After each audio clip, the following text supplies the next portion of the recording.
The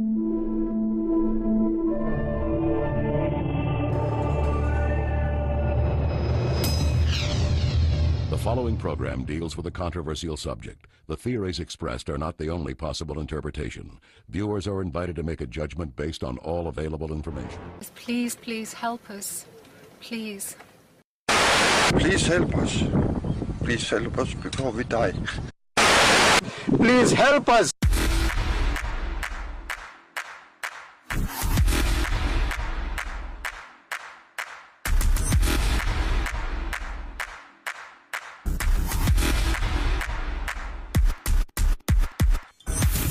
Brutality of ISIS and the ongoing war.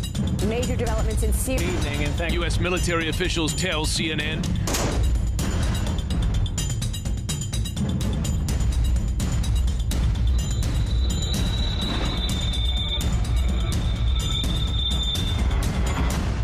We want to live. You want to live? Yeah.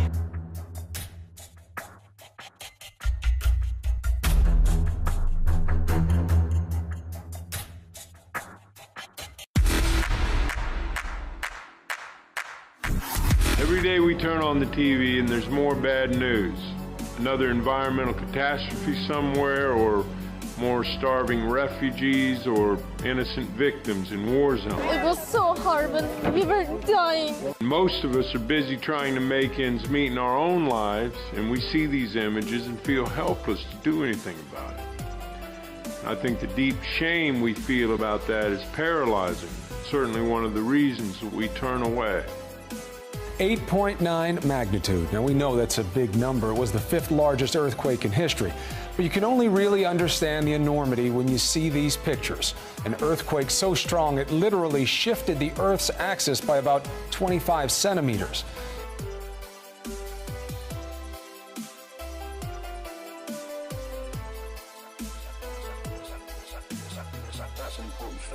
However, we do live in a world full of conspiracy theories, and all I ask is that you keep an open mind, but question everything.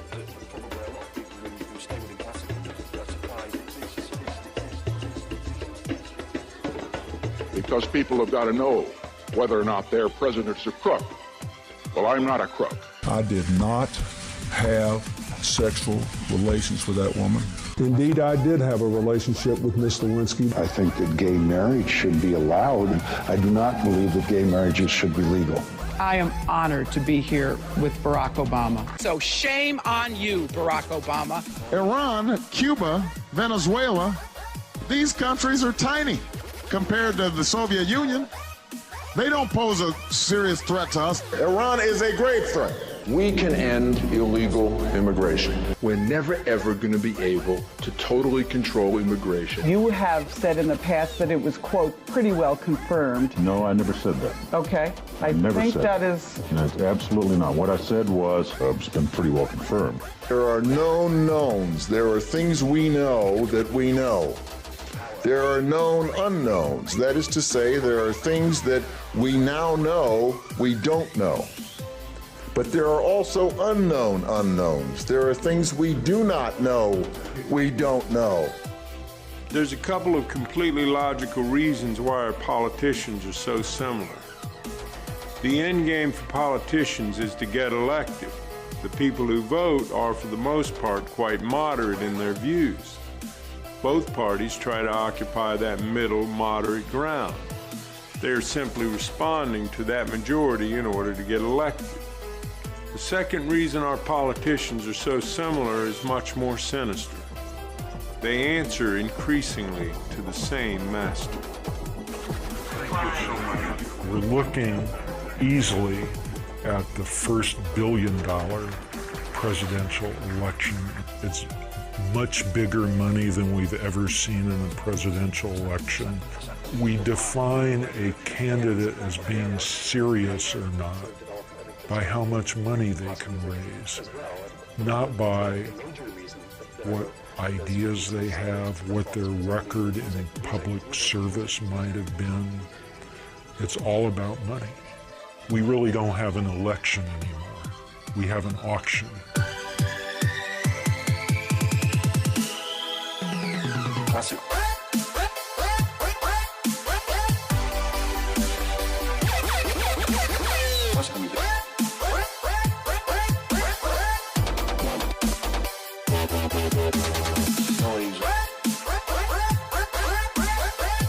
It is completely unrealistic to expect democracy to deliver representatives who will serve the people's interests when so much money is involved. Having so much money in politics gives all the power to those with money. Yes, we are all still allowed to vote, but how free is our choice? The media in the hands of big business will only present us with politicians that will serve their interests. It would be completely illogical for them to do otherwise. It would also be illogical to expect politicians to change a system that puts them in power. But it certainly begs the question, just what kind of democracy do we have? Do you want to live in a democratic society, or do you want to live in the society we have? Which, remember, is not a democratic society and is not intended to be. If you take a course in political theory here, I'm sure they'll teach you that the United States is not a democracy.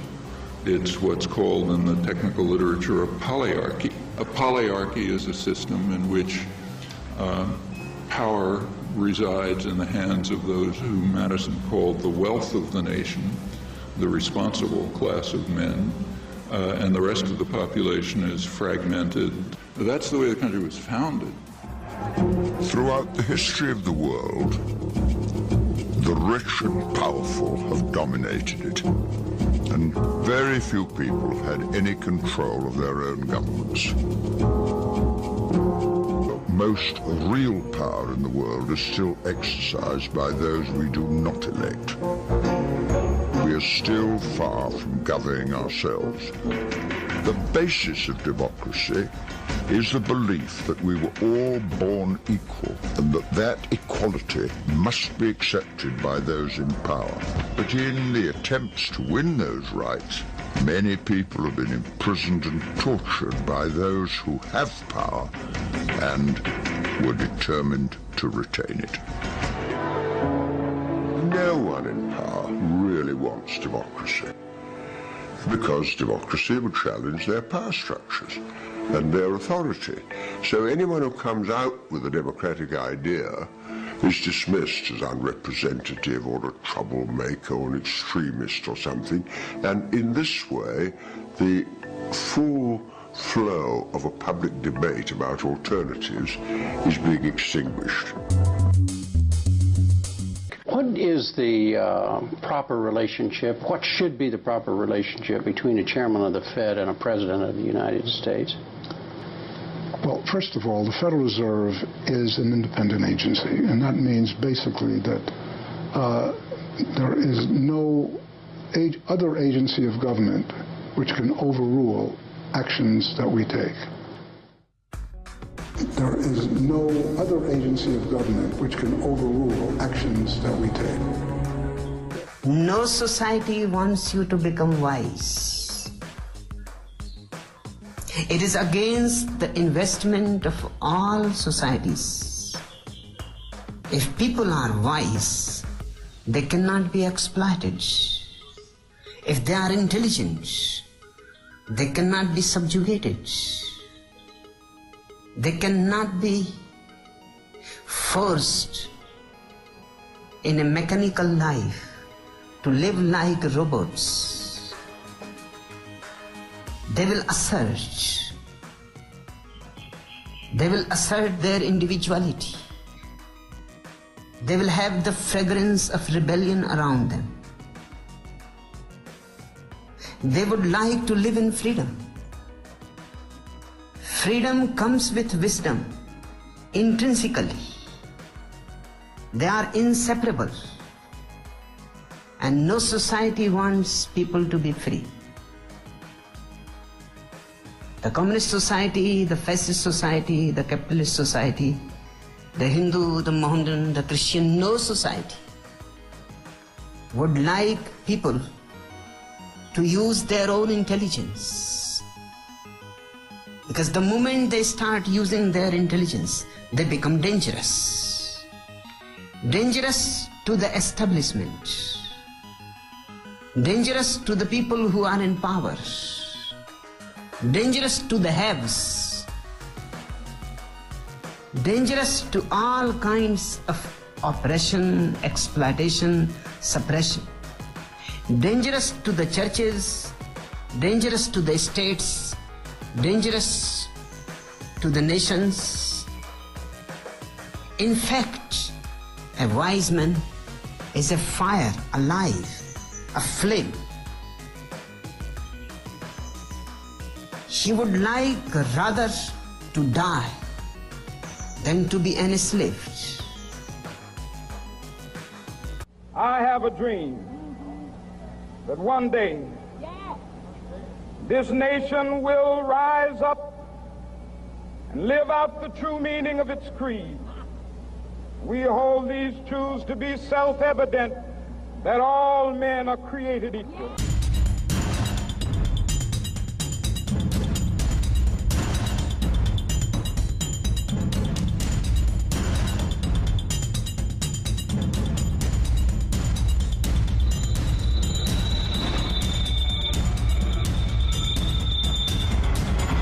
You, the people, have the power to make this life free and beautiful, to make this life a wonderful adventure.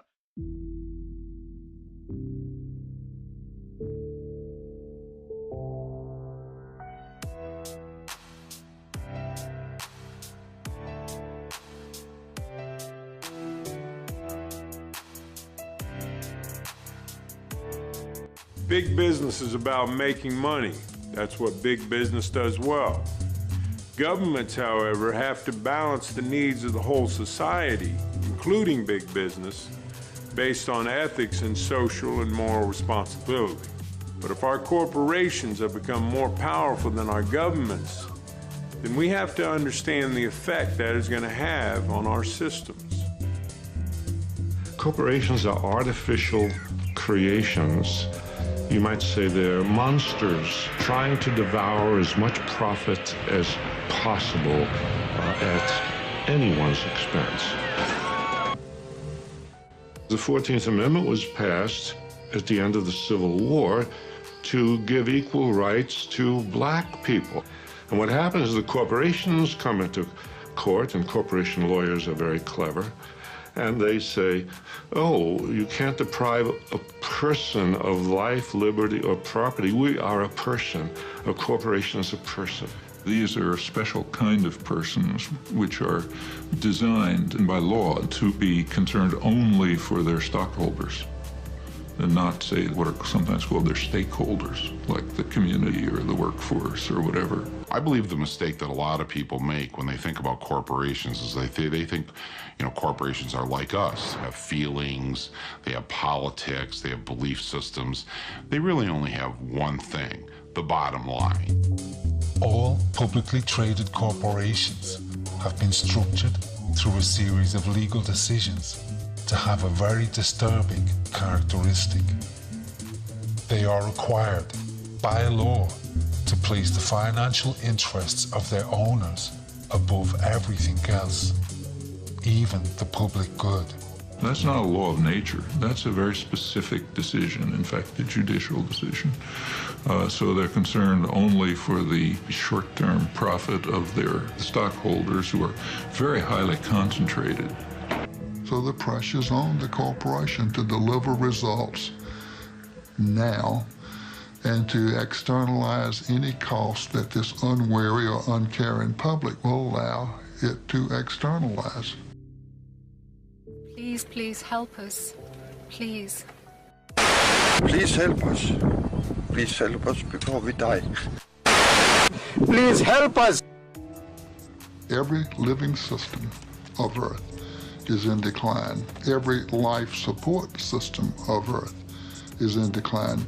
And these together constitute the biosphere that supports and nurtures all of life, and not just our life, but perhaps 30 million other species.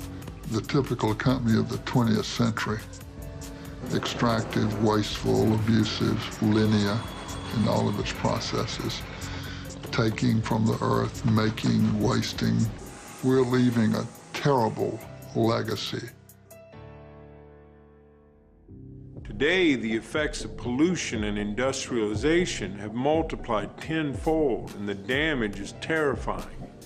And yet these same corporations still want to drill for oil in the Arctic.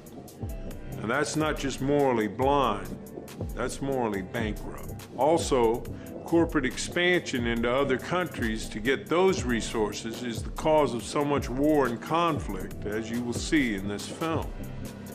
We need our corporations to bring us the technologies, many of which already exist, that can help us address the issues we face. And yet, the system encourages a thirst for short-term profit. Knowledge does not believe in birth control at all. If you know one thing, it will drive you into another thing. Because each question answers, and 10 new questions arise. Again, the same will happen.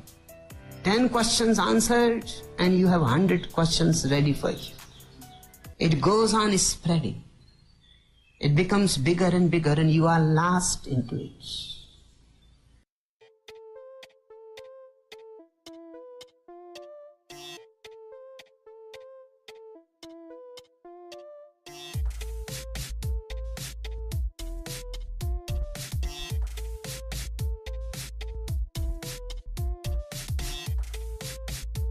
I know many of us have heard stories about powerful groups of businessmen who pull the strings of governments from behind closed doors. And so many rumors have sprung up around organizations like the Bilderbergs and the Council on Foreign Relations that it's really difficult to know what to believe. However, it is an interesting fact. The Federal Reserve Bank of the United States is not actually owned by the government. It is owned by a private banking cartel. Now, whoever these men are that can loan money to governments have to be some of the most influential men in the world, and yet we don't know who they are. Not all conspiracy theories are just theories. Are you still giving out orders like Memorandum 200, where you said depopulation should be hell? Sir, just a question. I'm not going to go to hell because Memorandum 200, sir. Memorandum 200. Just ask them a question.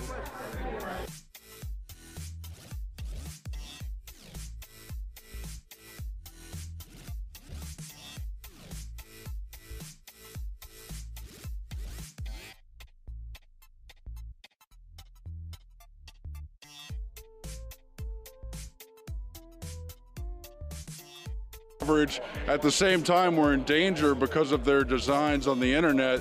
This could also be the high watermark. It really depends on who stands their ground and what the fight will be. Because, of course, we've just broke last week.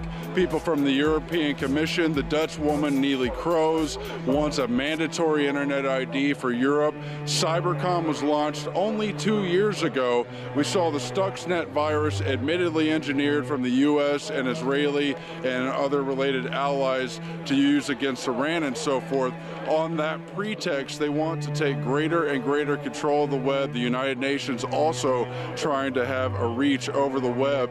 The Bilderberg Group include many prominent members of the internet and computing world, including National Security Agency Director and Chief of the United States Cyber Command, General Keith B. Alexander, co-founder of Facebook, Chris Hughes, founder of PayPal and chief Facebook investor, Peter Thiel, executive chairman of Google, Eric Schmidt, founder of Amazon, Jeff Bezos, co-founder of LinkedIn, Reid Hoffman, vice president, European Commission, commissioner for Digital Agenda, Neelie Kroes, chief research and strategy officer, Microsoft Corporation, Craig J. Mundy, and many others.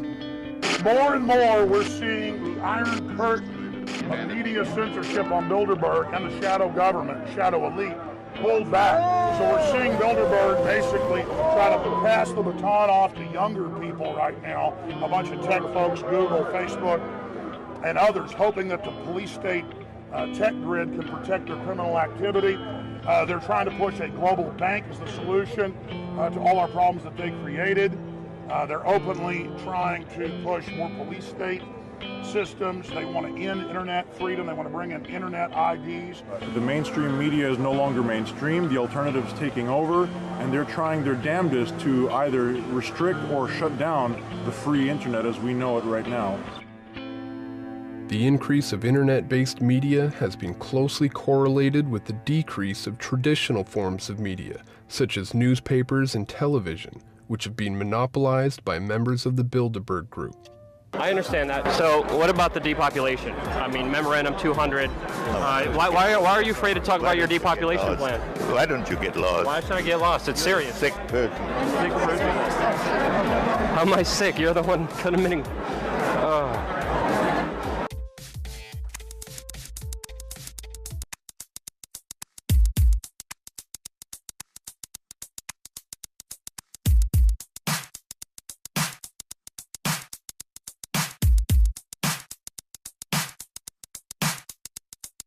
If we are to make decisions about the future of our society, the single most important thing we need is the truth. How do you feel about secrecy in government?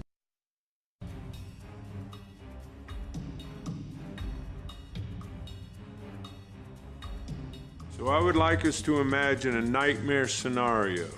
A powerful group of businessmen with access to the White House who control the media and who make obscene amounts of money whenever there's war.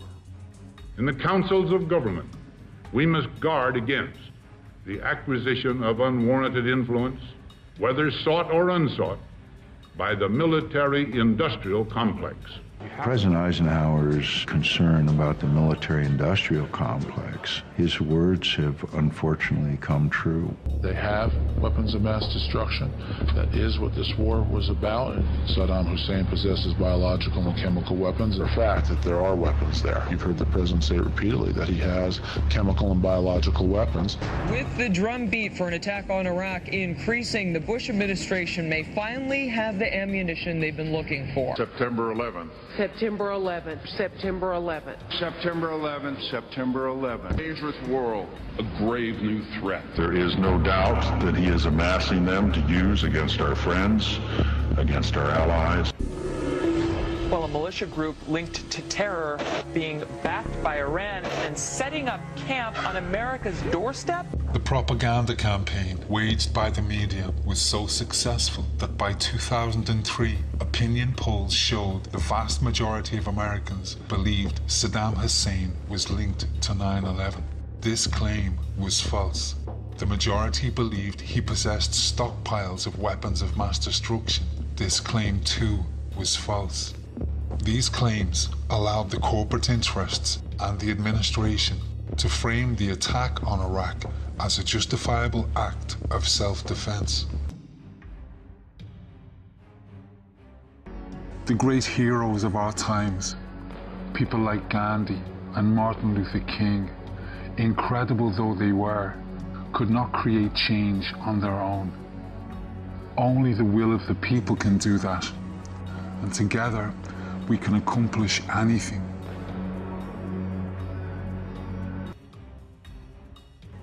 It's vitally important that you understand this because this gives you ultimate power to change the world you live in. Companies are extremely sensitive about you buying their products because if you don't buy their stuff, they go out of business. That's not something any company is willing to consider. And by choosing to spend your money wisely, you can promote those companies that do business in a socially responsible way. Without saying a word, you will have sent a clear message that they simply cannot ignore.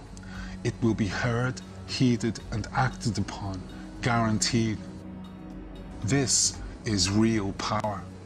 For example, if a company pollutes the environment or uses bad business practices, if you don't buy their stuff, they will change. If you don't want food with chemicals or GMOs in it, then don't buy it. One has to cleanse oneself every moment because dust tends to gather on the mirror every moment. It is a natural process. While you are sitting here, the mirror in your bathroom is gathering dust. Even in the night, when nothing is happening, even the doors of the bathrooms and the windows are closed, still some dust is gathering, settling on the mirror. Because dust particles are there in the air itself. In the morning, you have to cleanse the mirror every day. One has to be even more alert about the inner mind, the inner mirrors, the inner capacity of reflection. Each moment you have to cleanse the dust. I prefer to put it in this way.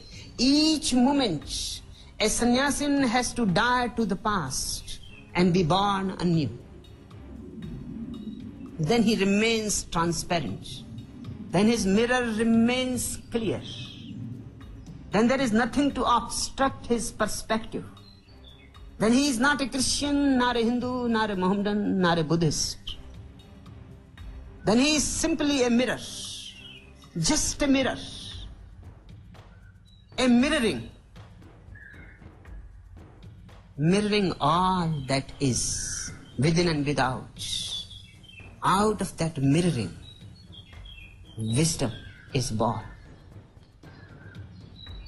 Wisdom is the flowering of your transparency, of your translucency, of your luminous being. That's what we are doing here.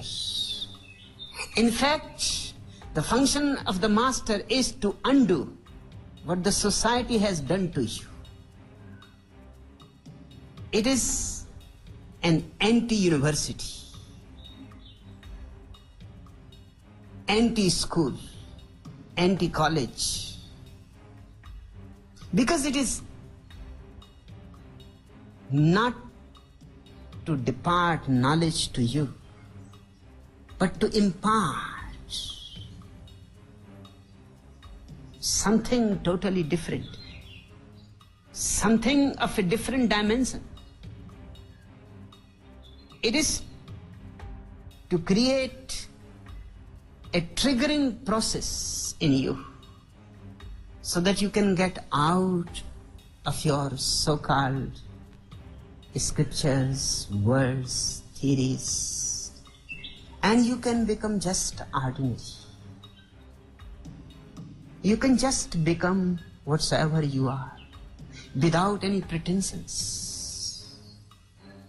I exalt the ordinariness of consciousness.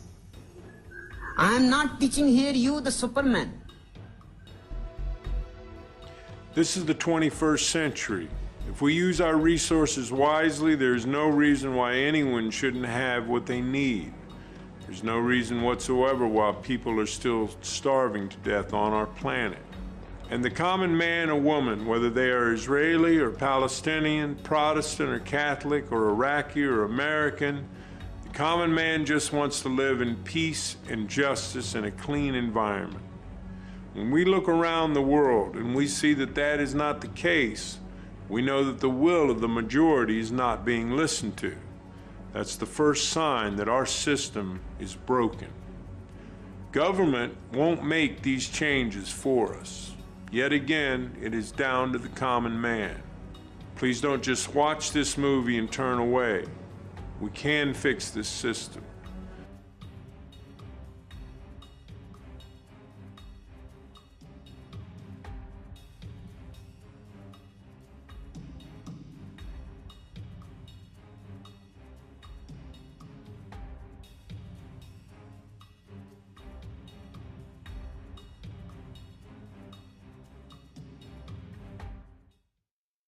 To those who can hear me, I say, do not despair.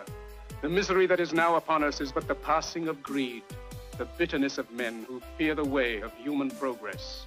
The hate of men will pass, and dictators die, and the power they took from the people will return to the people. And so long as men die, liberty will never perish.